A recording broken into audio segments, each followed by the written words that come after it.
exactamente qué armas se usaron o cuánto duró este conflicto cósmico. Pero esta guerra fue como ninguna que los ojos mortales hayan visto jamás. Apocalipsis 12:4 nos dice que finalmente Lucifer y un tercio de los ángeles de Dios fueron físicamente expulsados del cielo.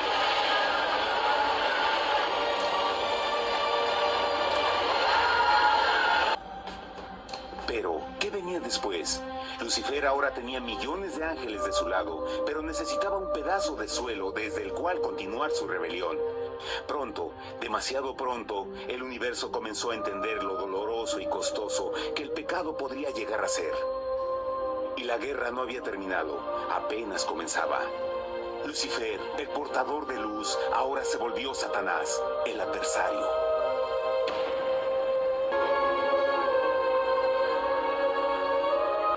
Después de la guerra en el cielo, Satanás y sus ángeles caídos fueron desterrados de la corte de la gloria. Por un tiempo el diablo y sus demonios vagaron por el universo, buscando inútilmente mundos que se compadecieran y que se unieran a su rebelión. Mientras tanto, el corazón de Dios sentía intensamente el vacío que creó la pérdida de Lucifer y sus ángeles.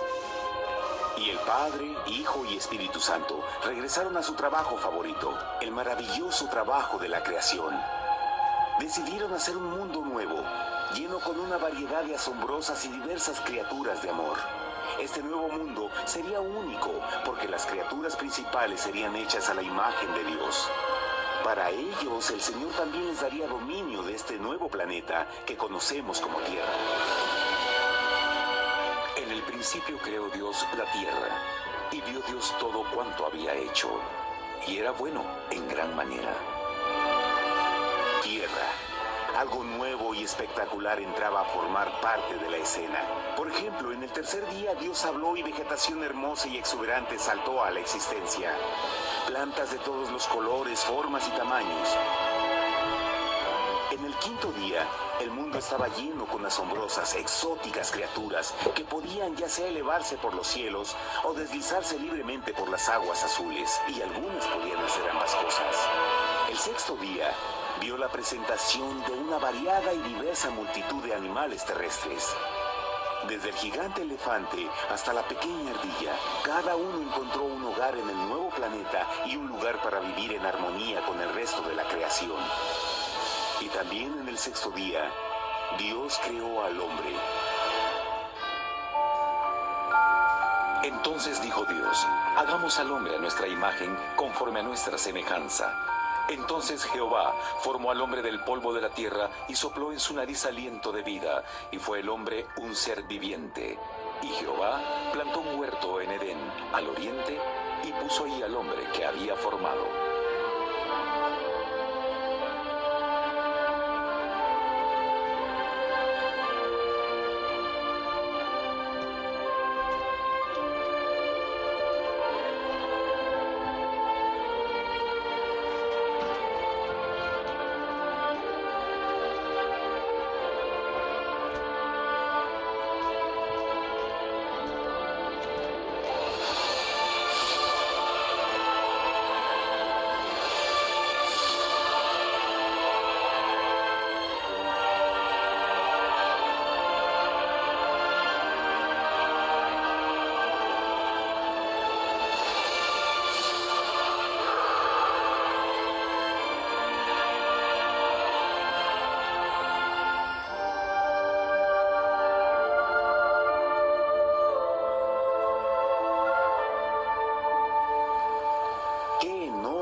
Ser creado a la semejanza de Dios.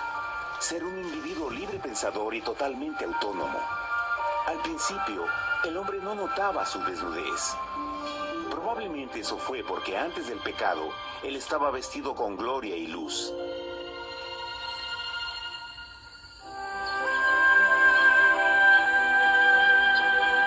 Dios también creó la compañía ideal para Adán, su bella esposa Eva.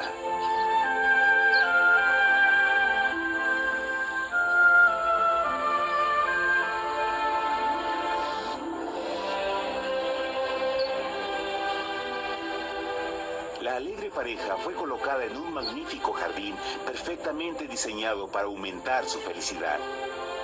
A Adán, Eva y a las otras criaturas de la tierra también les dieron el privilegio divino de procrearse a su propia imagen. La intención de Dios fue que la raza humana tuviera dominio sobre este paraíso perfecto para siempre. Eternamente felices y sanos, trabajarían con la flora del jardín de Dios, mientras disfrutaban del afecto y compañía de todas las criaturas bajo su cuidado. El ambiente que nuestros primeros padres experimentaron fue muy diferente al mundo de hoy. Las rosas no tenían espinas, los insectos no mordían ni picaban, y los leones y ovejas jugueteaban juntos. Pero la bendición más grande era que los humanos vivían en perfecta armonía con su Creador. Cada séptimo día, Adán y Eva descansaban de su placentera labor y tenían una gozosa comunión con la visita de su Creador. Era un mundo espléndido y maravilloso. Y este estado de felicidad habría continuado por la eternidad si nuestros primeros padres hubieran mostrado fidelidad con una simple prueba. Pero del árbol del conocimiento del bien y del mal no comerás, porque el día que de él comas ciertamente morirás. Puesto que el adversario había contaminado el universo con su rebelión, el Señor vio la necesidad de una simple prueba de amor y lealtad. ¿Recuerdan? Los ángeles buenos vieron a un tercio de sus amigos ser expulsados del cielo durante la guerra. ¿Cómo podrían estar seguros que estos nuevos humanos no se unirían a Lucifer y causarían más problemas? Así que el Señor plantó un árbol único en el jardín. Un árbol cuyo fruto no debía ser comido so pena de muerte. Al pasar esta simple prueba de obediencia, Adán y Eva mostrarían su lealtad hacia Dios y su fe en su palabra. Aún más, era una prueba de amor. Por eso Jesús dijo en Juan 14, «Si me amáis, guardad mis mandamientos». Pero alguien más supo de esta prueba de fe y estaba determinado a usarla en su favor. Satanás estaba muy celoso de los humanos, quienes felices disfrutaban de la bendecida vida que él perdió. Su feliz existencia estaba en total contraste con la suya, la cual ahora estaba llena de culpa, pecado y miseria. En su resentimiento y enojo, no estaba dispuesto a dejar a la pareja en paz, pues el pecado siempre buscará arrastrar a otros consigo. Así, un día en que Eva estaba concentrada en su placentero trabajo, se encontró sola y peligrosamente cerca del árbol prohibido. Fue cuando Satanás vio su oportunidad. Usando una serpiente hipnotizante como su medio, el ángel caído llamó a Eva desde el árbol y trató de entablar conversación.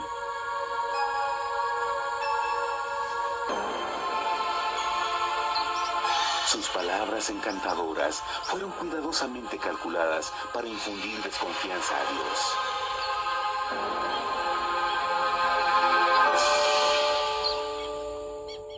Entonces la serpiente dijo a la mujer, «No moriréis, sino que Dios sabe que el día que comáis de él, serán abiertos vuestros ojos y seréis como Dios, conocedores del bien y el mal». Y vio la mujer que el árbol era bueno para comer, y que era agradable a los ojos y codiciable para alcanzar la sabiduría. Y tomó de su fruto, y comió, y dio también a su marido, el cual comió así como ella. Trágicamente, cuando Eva escuchó la suave y sedosa voz del tentador, comenzó a tener dudas sobre la palabra de Dios. La serpiente la engañó con la promesa de gran poder y sabiduría. Eso llamó su atención. Después de todo, aparentemente el fruto le dio a la serpiente la habilidad de hablar.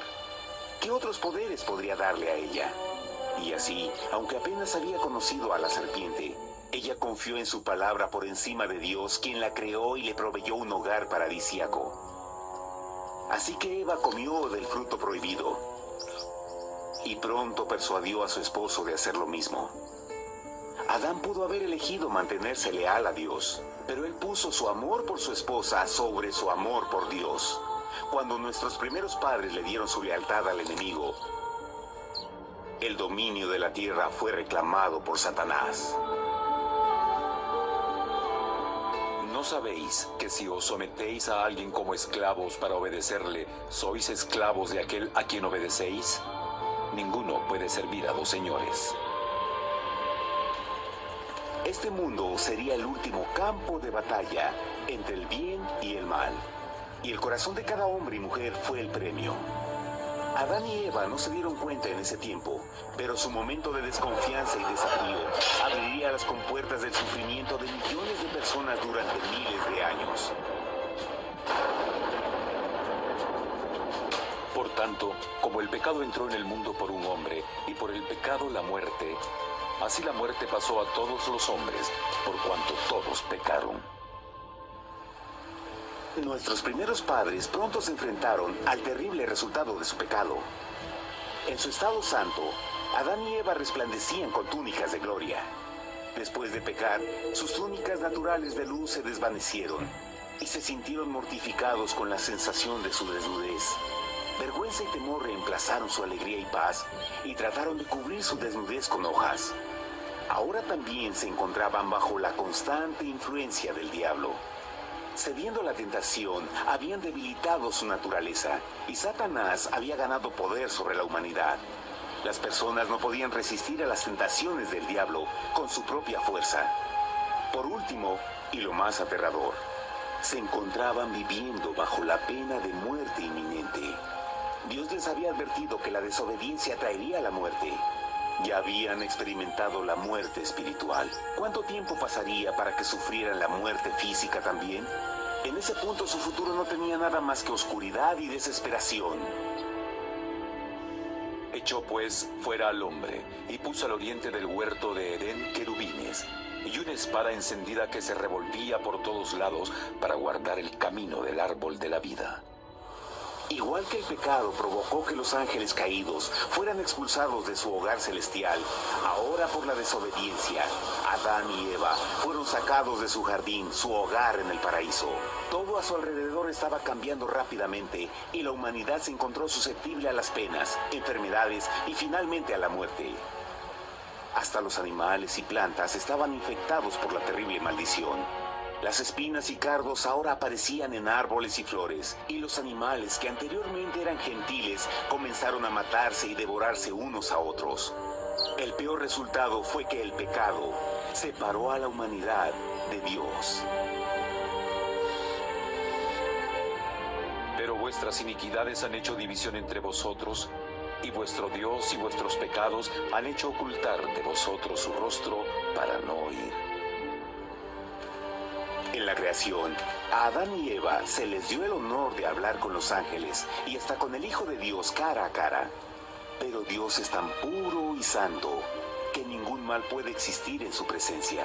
Ahora que los primeros humanos habían pecado, Dios alejó su santa presencia de ellos por su propia protección. El pecado había quemado una catarata en el alma del hombre que ya no podía ver la dimensión espiritual. Desde ese momento en adelante la comunicación con el cielo sería limitada. Conforme estas maldiciones cayeron sobre Adán y Eva, el corazón de Dios se llenó de tierna compasión. La ley que habían roto no podía ser alterada para salvarlos, pues es tan sagrada e inmutable como Dios mismo. El Señor sabía que había solo una forma en que el hombre podía ser redimido. Así que un plan fue revelado, nacido desde el fondo del corazón de Dios. Un plan para salvar al hombre de su cita con la muerte eterna y restaurar todo lo que se había perdido con el pecado. Sería un asombroso intento en su intensidad, alcance y poder, pero sería un plan que también implicaría un enorme sacrificio. En esto se mostró el amor de Dios para con nosotros, en que Dios envió a su Hijo unigénito al mundo para que vivamos por Él. En esto consiste el amor, no en que nosotros hayamos amado a Dios, sino en que Él nos amó a nosotros y envió a su Hijo en propiciación por nuestros pecados. Las Escrituras claramente enseñan en Romanos 6:23, el costo del pecado es la muerte. La ley rota demandaba la vida del pecador, y solo había uno en todo el universo que podía calificar como sustituto de la humanidad. El Creador solo podía pagar la deuda de sus criaturas al tomar su lugar. Así, Jesucristo, el Hijo de Dios, por voluntad aceptó dejar la pureza, gloria y seguridad del cielo.